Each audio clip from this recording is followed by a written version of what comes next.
ಈ ವಿಡಿಯೋನಲ್ಲಿ ನಾನು ಪೇರೆಂಟ್ಸ್ಗಳು ಮಾಡುವಂಥ ಕಾಮನ್ ಮಿಸ್ಟೇಕ್ಸ್ಗಳೇನೇನು, ಮತ್ತು ಏಲಕ್ಕಿ ಬಾಳೆಹಣ್ಣು ಮತ್ತು ಪಚ್ಚಬಾಳೆಹಣ್ಣು ಇವೆರಡರಲ್ಲಿ ಯಾವ್ದು ಸೇಫು, ಮತ್ತು 6 ತಿಂಗಳು ಮಗುವಿಗೆ ಸೇಫ್ ಇದೆಯಾ, ಇದು ಅವಾಯ್ಡ್ ಮಾಡಬೇಕಾ ಅಥವಾ ಯಾವ ರೀತಿ ಕೊಡಬೇಕು, ಎಷ್ಟು ಕ್ವಾಂಟಿಟಿಲಿ ಕೊಡಬೇಕು, ಯಾವಾಗಿಂದ ಸ್ಟಾರ್ಟ್ ಮಾಡಬೇಕು ಸಾಲಿಡ್ ಫುಡ್ನ ಅಂತ ಎಲ್ಲ ಈ ವಿಡಿಯೋನಲ್ಲಿ ನಾನು ಹೇಳ್ತಾ ಹೋಗ್ತೀನಿ. ಮಿಸ್ ಮಾಡದೆ ಎಂಡ್ವರೆಗೂ ನೋಡಿ. Hello everyone, welcome to Sanmahi YouTube channel. ಮೊದಲಿಗೆ ಆಫ್ಟರ್ 6 ಮಂತ್ಸ್ ಕಂಪ್ಲೀಟ್ ಆದಮೇಲೆ ನಾವು ಸಾಲಿಡ್ ಫುಡ್ನ ಸ್ಟಾರ್ಟ್ ಮಾಡಬೇಕು. ಯಾಕಂದರೆ ಬೇಬೀಸ್ಗೆ ಆವಾಗ ತಾನೇ ಡೈಜೆಸ್ಟಿವ್ ಸಿಸ್ಟಮು ಆವಾಗ ತಾನೇ ಡೆವಲಪ್ ಆಗ್ತಾ ಇರುತ್ತೆ. ಮಗು ವಿತ್ ಸಪೋರ್ಟ್ ಕುಳಿತುಕೋತಿದೆ ಅಂದಾಗ ನಾವು ಸಾಲಿಡ್ ಫುಡ್ನ ಸ್ಟಾರ್ಟ್ ಮಾಡ್ತೀವಿ. ಇದೆಲ್ಲ ನಮಗೆ ಗೊತ್ತಿರೋ ವಿಷಯನೇ, ಹೌದಲ್ವಾ? ಮತ್ತು ಇವಾಗ ಸಾಲಿಡ್ ಫುಡ್ನ ಸ್ಟಾರ್ಟ್ ಮಾಡಿದಾಗ ನಾವು ಯಾವುದೇ ಫುಡ್ ಆದರೂ ಫುಲ್ ಸ್ಮ್ಯಾಶ್ ಮಾಡಿ ಸಾಫ್ಟ್ ಟೆಕ್ಸ್ಚರಲ್ಲಿ ಕೊಡಬೇಕು. ಯಾಕಂದರೆ ಅದು ಇನ್ನೂ ಅವಾಗ ತಾನೇ ಡೆವಲಪ್ ಆಗ್ತಾ ಇರೋದ್ರಿಂದ ನಾವು ಸ್ವಲ್ಪ ದಪ್ಪದಾಗಿ ಕೊಟ್ಟರೆ ಅದು ಡೈಜೆಸ್ಟ್ ಮಾಡ್ಕೊಳ್ಳೋ ಕೆಪಾಸಿಟಿ ಇನ್ನೂ ಮಗುವಿನ ಡೈಜೆಸ್ಟಿವ್ ಸಿಸ್ಟಮ್ಗೆ ಬಂದಿರಲ್ಲ. ಸೊ ನಾನಿವತ್ತು 6 ತಿಂಗಳ ಆದ ನಂತರ ಮಗುವಿಗೆ ಬಾಳೆಹಣ್ಣ ಯಾವ ರೀತಿ ಕೊಡ್ಬೋದು, ಅಥವಾ ತಿನ್ನಿಸದೇ ಇರ್ಬೋದಾ, ತಿನ್ನಿಸಿದ್ರೆ ಏನಾಗುತ್ತೆ, ತಿನ್ನಿಸ್ಲಿಲ್ಲ ಅಂದರೆ ಏನಾಗುತ್ತೆ ಅಂತ ನಾನು ಇವತ್ತು ಈ ವಿಡಿಯೋನಲ್ಲಿ ಹೇಳ್ತಾ ಇದ್ದೀನಿ. ಇವಾಗ ಮೊದಲಿಗೆ ನಾವು ಏಲಕ್ಕಿ ಬಾಳೆಹಣ್ಣ ಕೊಡಬೇಕಾ ಅಥವಾ ಪಚ್ಚಬಾಳೆಹಣ್ಣು ಕೊಡಬೇಕಾ, ಇಲ್ಲ ಎರಡೂ ಕೊಡೋಣವಾ ಅನ್ನೋ ಡೌಟ್ಸು ಆಲ್ಮೋಸ್ಟ್ ಎಲ್ರಿಗೂ ಇರುತ್ತೆ. ಸೊ ಬೆಸ್ಟ್ ಅಂತ ಹೇಳಿದ್ರೆ ಏಲಕ್ಕಿ ಬಾಳೆಹಣ್ಣು. ಯಾಕಪ್ಪ ಈ ಏಲಕ್ಕಿ ಬಾಳೆಹಣ್ಣು ಸೇಫ್ ಅಂತ ಅಂದರೆ ಇದು ಸಾಫ್ಟಾಗಿರುತ್ತೆ ಮತ್ತು ಮಗುಗೆ ಈಸಿಯಾಗಿ ಡೈಜೆಸ್ಟ್ ಆಗುತ್ತೆ. ಮತ್ತು ಕಾನ್ಸ್ಟಿಪೇಷನ್ ಅಂದರೆ ಮಲವಿಸರ್ಜನೆ ರಿಸ್ಕ್ ಎಲ್ಲ ಇರಲ್ಲ. ಯಾವ ರೀತಿ ಅಂತ ಹೇಳಿದ್ರೆ ಕೆಲವು ಮಕ್ಕಳಿಗೆ ಮೋಷನ್ ಮಾಡೋಕ್ಕೆ ಕಷ್ಟ ಆಗೋದು ಮತ್ತು ಮೋಷನ್ ಗಟ್ಟಿ ಆಗೋದು ಆಗುತ್ತೆ. ಅಂಥ ಮಕ್ಕಳಿಗೆ ಸಾಫ್ಟ್ ಟೆಕ್ಸ್ಚರಲ್ಲಿ ಬಾಳೆಹಣ್ಣ, ಅದು ಏಲಕ್ಕಿ ಬಾಳೆಹಣ್ಣ ಸ್ವಲ್ಪ ಪ್ರಮಾಣದಲ್ಲಿ ಕೊಡೋದ್ರಿಂದ ಒಳ್ಳೆಯದೇ. ಯಾವ ರೀತಿ ಕೊಡಬೇಕಂತ ಅಂದರೆ ಚೆನ್ನಾಗಿ ಸ್ಮ್ಯಾಶ್ ಮಾಡಿ. ನೀವು ಫಸ್ಟ್ ಟೈಮ್ ಸಾಲಿಡ್ನ ಸ್ಟಾರ್ಟ್ ಮಾಡ್ತಿದ್ದೀರಾ ಅಥವಾ ಫಸ್ಟ್ ಟೈಮ್ ಒಂದು ಹೊಸ್ದಾಗೆ ಫುಡ್ನ ಕೊಡ್ತಾಯಿದ್ದೀರಾ ಅಂತಂದರೆ ಮೊದಲು 2-3 ಸ್ಪೂನ್ ಅಷ್ಟೇ ಕೊಡಬೇಕು. ಸ್ವಲ್ಪ ಪ್ರಮಾಣದಲ್ಲಿ ಕೊಟ್ಟು ಅದು ಮಗುವಿನ ಬಾಡಿಗೆ ಅಡ್ಜಸ್ಟ್ ಆಗುತ್ತೆ ಅಂತ ಅನಿಸಿದ್ರೆ ನಿಮಗೆ ಏನೂ ತೊಂದರೆ ಆಗಿಲ್ಲ, ಏನೂ ಪ್ರಾಬ್ಲಮ್ ಆಗಿಲ್ಲ, ಅದನ್ನು ತಿಂದಮೇಲೆ ಒನ್ ಡೇ ನಾವೇನು ಅದಕ್ಕೇನು ಯಾವುದೇ ರೀತಿ ಅಲರ್ಜಿ ಆಗಲಿ ಡಿಸ್ಕಂಫರ್ಟ್ನೆಸ್ ಆಗಲಿ ಅಂಥದ್ದೇನೂ ಇಲ್ಲ ಅಂತಂದರೆ ನೀವು ಆ ಫುಡ್ನ ಕಂಟಿನ್ಯೂ ಮಾಡ್ಬೋದು. ಅದು ಕೆಲವು ಮಕ್ಕಳಿಗೆ ಅಡ್ಜಸ್ಟ್ ಆಗುತ್ತೆ, ಸ್ವಲ್ಪ ಜನ ಮಕ್ಕಳಿಗೆ ಅದು ಅಷ್ಟು ಅಡ್ಜಸ್ಟ್ ಆಗಲ್ಲ. ಎಲ್ಲ ಮಕ್ಕಳು ಒಂದೇ ರೀತಿ ಇರಲ್ಲ ಅಲ್ಲ, ಬೇರೆ ಬೇರೆ ಕಂಡೀಷನ್ಸ್ ಇರುತ್ತೆ. ಬಾಡಿಗೆ ಅಡ್ಜಸ್ಟ್ ಆಗಬೇಕಂತಂದರೆ ನಾವು ಕೊಡೋ ಅಂಥ ಫುಡ್ಡು ಮೊದಲು ನಾವು ಚೆಕ್ ಮಾಡಿ ಅದೇನೂ ಆಗ್ತಿಲ್ಲ ಅಂದರೆ ನೆಕ್ಸ್ಟು ಕ್ವಾಂಟಿಟಿನ ಜಾಸ್ತಿ ಮಾಡ್ಕೋತಾ ಹೋಗ್ಬೋದು. ಸೊ ಪಚ್ಚಬಾಳೆಹಣ್ಣುಗಿಂತ ಬೆಸ್ಟ್ ಅಂತಂದರೆ ಏಲಕ್ಕಿ ಬಾಳೆಹಣ್ಣು ಅಂತಲೇ ಹೇಳ್ಬೋದು. ಇನ್ನು ಪಚ್ಚಬಾಳೆಹಣ್ಣು ತುಂಬ ಜನ ಪೇರೆಂಟ್ಸ್ ಏನು ಮಾಡ್ತಾರಪ್ಪ ಅಂತಂದರೆ ತುಂಬ ಬೇಗನೆ ಮಕ್ಕಳಿಗೆ ಚಿಕ್ಕ ಮಕ್ಕಳಿಗೆ ಪಚ್ಚಬಾಳೆಹಣ್ಣು ಕೊಟ್ಬಿಡ್ತಾರೆ. ಅಂದರೆ 1 ವರ್ಷದಿಂದ ಒಳಗಿನ ಮಕ್ಕಳಿಗೆ ಪಚ್ಚಬಾಳೆಹಣ್ಣು ಡೈಜೆಸ್ಟ್ ಮಾಡ್ಕೊಳ್ಳೋಕ್ಕೆ ತುಂಬಾ ಕಷ್ಟ ಆಗುತ್ತೆ. ಯಾಕಂದರೆ ಡೈಜೆಸ್ಟಿವ್ ಸಿಸ್ಟಮ್ ಆವಾಗ ತಾನೇ ಒಂದೊಂದೇ ಸ್ಟೆಪ್ಪು ಇಂಪ್ರೂವ್ ಆಗ್ತಾ ಬರ್ತಾ ಇರುತ್ತೆ. ಇನ್ನೂ ಡೈಜೆಸ್ಟಿವ್ ಸಿಸ್ಟಮ್ ಅಷ್ಟು ಡೆವಲಪ್ ಆಗಿರಲ್ಲ. ಸೊ ಹೆವಿ ಆಗುತ್ತೆ ಡೈಜೆಷನ್ಗೆ. ಅದಕ್ಕೋಸ್ಕರ ಮಕ್ಕಳಿಗೆ ಇದು ಕಾನ್ಸ್ಟಿಪೇಷನ್ನ ಉಂಟು ಮಾಡೋ ಚಾನ್ಸಸ್ ಇರುತ್ತೆ. ನಾವು ಏಲಕ್ಕಿ ಬಾಳೆಹಣ್ಣ ಕೊಡೋದ್ರಿಂದ ಕಾನ್ಸ್ಟಿಪೇಷನ್ನ ತಡಿಬೋದು. ಅದೇ ರೀತಿ ಪಚ್ಚಬಾಳೆಹಣ್ಣ ಕೊಡೋದ್ರಿಂದ ಇದು ಕಾನ್ಸ್ಟಿಪೇಷನ್ ಜಾಸ್ತಿ ಮಾಡೋ ಚಾನ್ಸಸ್ಸು ಇರುತ್ತೆ. ನೀವೇನಾದರೂ ಪಚ್ಚಬಾಳೆಹಣ್ಣ ಕೊಡಬೇಕಂತ ಇದ್ದರೆ ಬೆಟರ್ ಆಫ್ಟರ್ 1 ಇಯರ್, 1 ವರ್ಷ ತುಂಬಿದ ನಂತರನೇ ಕೊಡಿ. ಅದಕ್ಕಿಂತ ಮುಂಚೆ ಕೊಡೋದು ಬೆಟರ್ ಅಲ್ಲ, ನನ್ನ ಸಜೆಷನ್ ಅಷ್ಟೇ ಇದು. ನೀವು ಕೊಟ್ಟು ನಿಮ್ಮ ಮಗುಗೆ ಅಡ್ಜಸ್ಟ್ ಆಗುತ್ತೆ ಅಂದರೆ ನೀವು ಕಂಟಿನ್ಯೂ ಮಾಡ್ಬೋದು. ಇನ್ನು ಕಾಮನ್ ಆಗಿ ಪೇರೆಂಟ್ಸ್ಗಳು ಮಾಡೋ ಅಂಥ ಕಾಮನ್ ಮಿಸ್ಟೇಕ್ಸ್ಗಳು ಏನೇನೆಲ್ಲ ಮಾಡ್ತಾರೆ ಅಂತ ಅಂದ್ಬಿಟ್ಟು ನೋಡೋಣ. ಮೊದಲಿಗೆ ಲಾರ್ಜ್ ಕ್ವಾಂಟಿಟಿ ಅಂದರೆ ಮೊದಲು ಸ್ಟಾರ್ಟ್ ಮಾಡಿದಾಗಲೇ ಫಸ್ಟು ಬೇಬಿಗೆ ಸಾಲಿಡ್ ಫುಡ್ನ ಹೊಸ್ದಾಗೆ ಸ್ಟಾರ್ಟ್ ಮಾಡ್ತಾರೆ, ಫಸ್ಟ್ ಡೇನೇ ಫುಲ್ಲು ಹೊಟ್ಟೆ ತುಂಬ ಅಂತ ಅಂದ್ಬಿಟ್ಟು 4-5 ಸ್ಪೂನ್ ಕೊಟ್ಬಿಡೋದು, ಆ ಥರ ಎಲ್ಲ ಮಾಡ್ತಾರೆ. ಹಂಗೆಲ್ಲ ಮಾಡಬಾರ್ದು. 1-2 ಮೊದಲನೇ ಸಲ ಶುರು ಮಾಡ್ತಾ ಇದ್ದೀರಾ ಅಂತಂದರೆ ಲಾರ್ಜ್ ಕ್ವಾಂಟಿಟಿ ಕೊಡಬಾರ್ದು, ಸ್ಮಾಲ್ ಕ್ವಾಂಟಿಟಿಲಿ. ಅಂದರೆ ಇವಾಗ ನಾನು ಹೇಳಿದ ಬಾಳೆಹಣ್ಣೆ ಫಸ್ಟ್ ಟೈಮ್ ಕೊಡ್ತಿದ್ದೀರಾ ಅಂತಂದಾಗ 1 ಅಥವಾ 2 ಮಗುಗೆ ಹೊಟ್ಟೆ ತುಂಬಲಿ ಅಂತ ಅಂದ್ಬಿಟ್ಟು ಫುಲ್ ಕೊಟ್ಬಿಡೋದು, ಹಂಗೆಲ್ಲ ಮಾಡಬಾರ್ದು. ಈ ರೀತಿ ಮಾಡಿದ್ರೆ ಮೊದಲು ಹೊಸ ಫುಡ್ ಬೇಬಿಗೆ ಅಡ್ಜಸ್ಟ್ ಆಗುತ್ತೋ ಇಲ್ವೋ ಅಂತ ಫಸ್ಟು ನಾವು ನೋಡಿ ಸ್ಮಾಲ್ ಕ್ವಾಂಟಿಟಿಲಿ ಕೊಟ್ಟು ಅದಾದ ನಂತರನೇ ನಾವು ಕೊಡಬೇಕು. ಯಾವುದೇ ಫುಡ್ಡನ್ನಾಗಲಿ ಫಸ್ಟು 1 or 2 ಸ್ಪೂನ್ ಕೊಟ್ಟು ಅದೇನು ಬೇಬಿಗೇನು ಎಫೆಕ್ಟ್ ಆಗ್ತಿಲ್ಲ ಅಂತ ಅಂದರೆ ಮಾತ್ರ ನಾವು ಅದನ್ನು ಸಾಲಿಡ್ ಫುಡ್ನ ಕೊಡಬೇಕು, ಕಂಟಿನ್ಯೂ ಮಾಡಬೇಕು. ಇಲ್ಲ ಅಂತಂದರೆ ಕಂಟಿನ್ಯೂ ಮಾಡಬಾರ್ದು.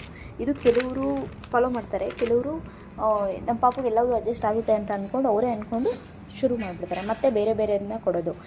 ಇವತ್ತೊಂದು ಯಾವುದೋ ಹೊಸ ಸಾಲಿಡ್ ಫುಡ್ನ ಸ್ಟಾರ್ಟ್ ಮಾಡಿದರೆ ಇಂಟ್ರೊಡ್ಯೂಸ್ ಮಾಡಿದ್ದೀರಾ ಅಂತ ಅಂದರೆ ಮತ್ತೆ ನೆಕ್ಸ್ಟು ಇನ್ನೊಂದು ಬೇರೆದನ್ನು ಕೊಟ್ಬಿಡೋದು. ಬೇರೆ ದಿನ ಕೊಟ್ಟಾಗ ಏನಾಗುತ್ತೆ, ಇವತ್ತೊಂದು ದಿನ ಕೊಟ್ಟಿರ್ತೀರ, ನಾಳೆ ಬೇರೆ ದಿನ ಕೊಡ್ತೀರಾ. ಆವಾಗ ಏನಾಗುತ್ತೆ ಅಂತಂದರೆ ಯಾವುದರಿಂದ ಮಗುಗೆ ಅಲರ್ಜಿ ಅಥವಾ ಏನಾದರೂ ಒಂದೇನೋ ಬಂತು ಅಂತಂದರೆ ಯಾವುದರಿಂದ ಬಂದಿದೆ ಅಂತ ಕಂಡುಹಿಡಿಯೋಕೆ ನಿಮಗೇ ಕಷ್ಟ ಆಗುತ್ತೆ. ಅದಕ್ಕೋಸ್ಕರ ನೀವು ಫಸ್ಟು ಸ್ವಲ್ಪ ಕೊಟ್ಟು ಆಮೇಲೆ ನೋಡಿ ಅದು ಅಡ್ಜಸ್ಟ್ ಆಗ್ತಿದೆ ಅಂದಮೇಲೆ ಕೊಡೋದು ತುಂಬಾ ಒಳ್ಳೆಯದು. ಇನ್ನೊಂದು ಏನಪ್ಪ ಪೇರೆಂಟ್ಸ್ಗಳು ಮಿಸ್ಟೇಕ್ ಮಾಡ್ತಾರೆ ಅಂತಂದರೆ ನಾಟ್ ಸ್ಮ್ಯಾಶಿಂಗ್ ಪ್ರಾಪರ್ಲಿ. ಅಂದರೆ ಇವಾಗ ಸ್ಟಾರ್ಟಿಂಗು ಪಾಪು ಒಂದು ಸಲ ತಿಂತು ಅಂತಂದಾಗ ನೆಕ್ಸ್ಟ್ ಏನಂದರೆ ನೀಟಾಗಿ ಸಾಫ್ಟ್ ಟೆಕ್ಸ್ಚರಲ್ಲೇ ಕೊಡಬೇಕು. ಅಟ್ಲೀಸ್ಟ್ 6 ಮಂತ್ಸ್ ಕಂಪ್ಲೀಟ್ ಆಗೋವರೆಗೂ ಕೊಡಬೇಕು. ಸ್ವಲ್ಪ ಅಷ್ಟೇ ಸ್ಮ್ಯಾಶ್ ಮಾಡಿರೋದು, ಇನ್ನೂ ಸ್ವಲ್ಪ ರಫ್ ಆಗೇ ಇರುತ್ತೆ, ಫುಲ್ ಸಾಫ್ಟ್ ಆಗಿರಲ್ಲ, ಆ ಥರನೇ ಕೊಟ್ಬಿಡೋದು. ಅದೆಲ್ಲ ಏನಾಗ್ಬಿಡುತ್ತೆ ಅಂದರೆ ಡೈಜೆಸ್ಟ್ ಆಗಲ್ಲ ಮಗುಗೆ. ಅದು ಮಗು ಮೋಷನ್ ಮಾಡುವಾಗ ಕಷ್ಟಪಡ್ತಾ ಇರುತ್ತೆ, ಕಷ್ಟಪಟ್ಟು ಇನ್ನೋ ಥರ ಆಗುತ್ತೆ. ಸೊ ನೀವು ಎಷ್ಟು ಚೆನ್ನಾಗಿ ಸ್ಮ್ಯಾಶ್ ಮಾಡಿಕೊಡ್ತೀರೋ ಅಷ್ಟು ನಿಮ್ಮ ಬೇಬಿಗೆ ಒಳ್ಳೆಯದು. ಸೊ ನೀಟಾಗಿ ಸ್ಮ್ಯಾಶ್ ಮಾಡಿ ಆಮೇಲೆ ಕೊಡಿ. ಪ್ಯೂರಿ ಟೈಪ್ ಮಾಡಿ ಕೊಡೋದು ತುಂಬಾ ಒಳ್ಳೆಯದು. ಇನ್ನೊಂದು ಮೇಜರಾಗಿ ಮಾಡೋವಂಥ ಮಿಸ್ಟೇಕ್ ಏನಪ್ಪ ಅಂತಂದರೆ ಆ್ಯಡಿಂಗ್ ಶುಗರ್ ಆರ್ ಸಾಲ್ಟ್, ಉಪ್ಪು ಮತ್ತು ಸಕ್ಕರೆನ ಕೊಡೋದು. ಇವಾಗ ಹೇಳ್ತಾರೆ ದೊಡ್ಡವರು, ಏನಾಗಲ್ಲ ಒಂದು ಸ್ವಲ್ಪ ಹಾಕ್ಬಿಟ್ಟು ಕೊಟ್ಟರೆ ಏನಾಗಲ್ಲ ಅಂತ ಅಂದ್ಬಿಟ್ಟು. ಈ ಡಾಕ್ಟರ್ ಯಾಕೆ ಸಜೆಸ್ಟ್ ಮಾಡ್ತಾರಪ್ಪ ಈ ಸಾಲ್ಟ್ನ ಕೊಡಲೇಬೇಡಿ, ವಿತಿನ್ 1 ಇಯರ್ ಕೊಡಲೇಬಾರ್ದು ಅಂತ ಯಾಕೆ ಹೇಳ್ತಾರೆ ಅಂತಂದರೆ, ಮಗುವಿನ ಲಿವರ್ಗೆಲ್ಲ ಡ್ಯಾಮೇಜ್ ಆಗೋ ಚಾನ್ಸಸ್ ಇರುತ್ತೆ. ಇನ್ನೂ ಅಷ್ಟೆಲ್ಲ ಡೆವಲಪ್ ಆಗಿರಲ್ಲ ಮಕ್ಕಳಿಗೆ. ಕೆಲವ್ರು ಕೊಡ್ತಾರೆ, ಕೆಲವ್ರು ಕೊಡೋಲ್ಲ. ಕೊಡಬಾರ್ದು, ಡಾಕ್ಟರ್ ಸಜೆಸ್ಟ್ ಮಾಡೋದು ಕೊಡಬಾರ್ದು ಅಂತಲೇ ಹೇಳ್ತಾರೆ. ಈ ದೊಡ್ಡವರೆಲ್ಲ ಹೇಳ್ತಾರೆ ಏನಾಗಲ್ಲ ಸ್ವಲ್ಪ ಹಾಕಿ ಕೊಡಿ ಅಂತ ಅಂದ್ಬಿಟ್ಟು. 1 ವರ್ಷಕ್ಕಿಂತ ಮೊದಲು ಸಕ್ಕರೆ ಮತ್ತು ಉಪ್ಪು ಕೊಡಬಾರ್ದು.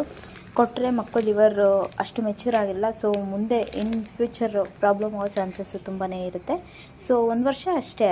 ಅದರಲ್ಲಿ ನಾವು ಸಾಲಿಡ್ ಸ್ಟಾರ್ಟ್ ಮಾಡೋದೇ 6 ತಿಂಗಳಾದಮೇಲೆ, 6 ತಿಂಗಳಷ್ಟೇ. ಇನ್ನು ಉಳಿದಿದ್ದು 6 ತಿಂಗಳಷ್ಟೇ ನಾವು ಕೊಡುವಂಥದ್ದು. ಅದು ಅವಾಯ್ಡ್ ಮಾಡಬೇಕು. ಅಷ್ಟು ಅವಾಯ್ಡ್ ಮಾಡಿದ್ರೆ ಆಮೇಲೆ ಆಫ್ಟರ್ 1 ಇಯರ್ ನಾವು ಕೊಡ್ತೀವಿ ಮಕ್ಕಳಿಗೆ. 1 ಇಯರ್ ಆದಮೇಲೆ ಲೈಫ್ ಲಾಂಗ್ ಮಕ್ಕಳು ಉಪ್ಪು ಮತ್ತು ಸಕ್ಕರೆನ ಯೂಸ್ ಮಾಡ್ತಾರೆ. ಸೊ ನಾವು ಅವಾಯ್ಡ್ ಮಾಡೋದು ಒಳ್ಳೆಯದೇ ಅನಿಸುತ್ತೆ. 6 ಮಂತ್ ಅಷ್ಟೇ ಅಲ್ಲ, ನಾವು ಮಕ್ಕಳು ದೊಡ್ಡವರಾದಮೇಲೆ ಅಯ್ಯೋ ನಾನು ಕೊಡಬಾರ್ದಿತ್ತು ಅವಾಗ ಅಂದ್ಕೊಂಡ್ರೆ ಏನು ಯೂಸ್ ಆಗಲ್ಲ. ಸೊ ನಮಗೇನು ಸಾಧ್ಯನೋ ಎಷ್ಟು ಸಾಧ್ಯನೋ ಅಷ್ಟು ಫಾಲೋ ಮಾಡೋಣ. ನಮ್ಮ ಮಕ್ಕಳಿಗೋಸ್ಕರ ನಾವು ಮಾಡೋದ್ರಲ್ಲಿ 6 ತಿಂಗಳು ಇದು ಫಾಲೋ ಮಾಡೋದ್ರಲ್ಲಿ ಏನು ದೊಡ್ಡ ಇದೇನಿಲ್ಲ ಅನ್ಕೋತೀನಿ. ಆದಷ್ಟು 1 ವರ್ಷದವರೆಗೂ ಮಗುಗೆ ಸಕ್ಕರೆ ಮತ್ತು ಉಪ್ಪನ್ನ ಅವಾಯ್ಡ್ ಮಾಡಿ. ಇನ್ನೊಂದು ಮೇಜರ್ ಮಿಸ್ಟೇಕು ಪೇರೆಂಟ್ಸ್ ಮಾಡುವಂಥದ್ದು ಅಂದರೆ ಫೀಡಿಂಗ್ ಅಟ್ ನೈಟ್ ಟೈಮು. ಅಂದರೆ ಮಗು ಹುಟ್ಟಿದಾಗಿಂದ ನೈಟ್ ಎದ್ದೇಳೋದು ಕಾಮನ್ನು. ಹಾಲು ಕುಡಿಯುತ್ತೆ 2 ಅವರ್ಸಿಗೆ ಒಂದು ಸಲ ಅಥವಾ 3 ಅವರ್ಸಿಗೆ ಒಂದು ಸಲ ಬ್ರೆಸ್ಟ್ ಮಿಲ್ಕ್ ಫೀಡ್ ಮಾಡೋದು ಓಕೆ. ಅದು ಆಫ್ಟರ್ 6 ಮಂತ್ಸು, ಮಗು ಹುಟ್ಟಿದಾಗಿಂದ 6 ತಿಂಗಳು ಓಕೆ. ಅದಾದಮೇಲೆ ಆಫ್ಟರ್ 6 ಮಂತ್ಸ್ ಆಲ್ಸೋ ಸಾಲಿಡ್ನ ಸ್ಟಾರ್ಟ್ ಮಾಡಿದ್ಮೇಲೆ ನೈಟು ಅವಾಗವಾಗ ಎಚ್ಚರ ಆಗ್ತಾ ಇರುತ್ತೆ ಪಾಪು.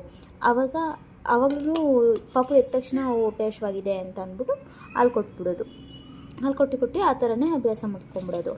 ಅದೇನಪ್ಪ ಅಂತಂದರೆ ಆವಾಗ ವೇಕಪ್ ಆದರು ಅಂತಂದರೆ ಅವ್ರಿಗೆ ಕಂಫರ್ಟ್ನೆಸ್ ಕೊಡಬೇಕು. ಅವ್ರ ಮೇಲೆ ಕೈ ಹಾಕೋದು, ನಾನು ಇದ್ದೀನಿ ಅಂತ, ಇಲ್ಲಿ ಪಕ್ಕದಲ್ಲೇ ಇದ್ದೀನಿ ಅಮ್ಮ, ನಾನು ಇಲ್ಲೇ ಇದ್ದೀನಿ ಅಂತ ಹೇಳೋದು. ಆ ಥರ ಇದು ಮಾಡಬೇಕು. ಎವ್ರಿ ಟೈಮ್ ಮಗು ಎಚ್ಚರ ಆಯಿತು ಅವೆಲ್ಲ ಅದು ನಿಜವಾಗ್ಲೂ ಹೊಟ್ಟೆ ಹಸಿವಿಂದ ಎಚ್ಚರ ಆಗಿರಲ್ಲ. ಸಮಟೈಮ್ಸ್ ಮಗು ಎದ್ದೇಳೋದು ಹ್ಯಾಬಿಟ್ ಆಗಿರುತ್ತೆ.